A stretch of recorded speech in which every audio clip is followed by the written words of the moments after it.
Hi, I'm Chas with Chas's Crazy Creations, and today I'm going to take a side table that I found at a garage sale and give it the love it needed to become beautiful again.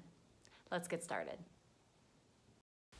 I found this little table for $10 at a garage sale. The lady had told me it's from Target. The table had obviously been tipped over, so I used some wood filler to fill up the holes, let it dry, and then I sanded it up so it was nice and smooth. I then cleaned the entire piece with a mixture of water and denatured alcohol as well as crud cutter. I painted the tabletop with folk art home decor chalk paint in the color Castle. I painted one coat and then let that dry, and then did a second coat and let that dry.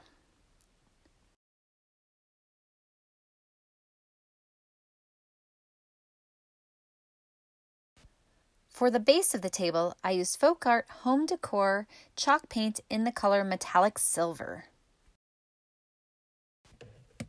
My goal was to give the table base some depth and dimension, so I started by painting on the paint, and then I dabbed it off.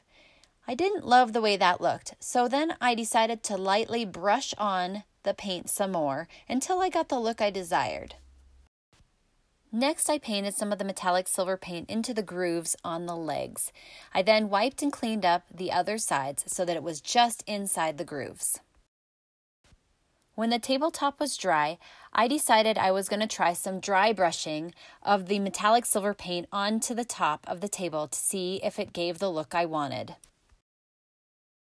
I decided that wasn't quite what I was going for, so instead I decided to paint the entire top with the folk art home decor chalk paint metallic silver.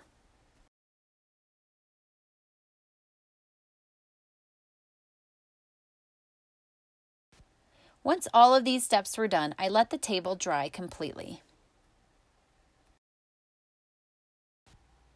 I decided to use my plaid folk art welcome stencil on this table. I held it in place with some plaid stencil tape.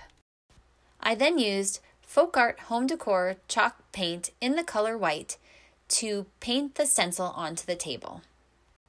I opted to just use the wreath and not the word welcome onto this table. Using my plaid stencil brush, I dip it into the paint and then I tap most of the excess off onto a paper plate. Then I tap it up and down onto the stencil so that I don't get any bleeding underneath the stencil. When it was done, I carefully lifted the stencil off the table and let it dry completely. Once the entire table was dry, I coated the top with folk art home decor varnish. I did 2 coats, letting it dry between each coat, and this was to protect the top. I am so pleased and so very excited with how this table turned out.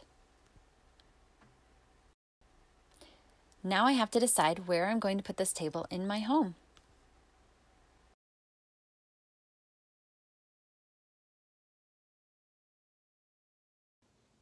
I hope this inspires you to upcycle a piece of furniture that needs some love. I'd love it if you'd subscribe to my YouTube channel and my blog.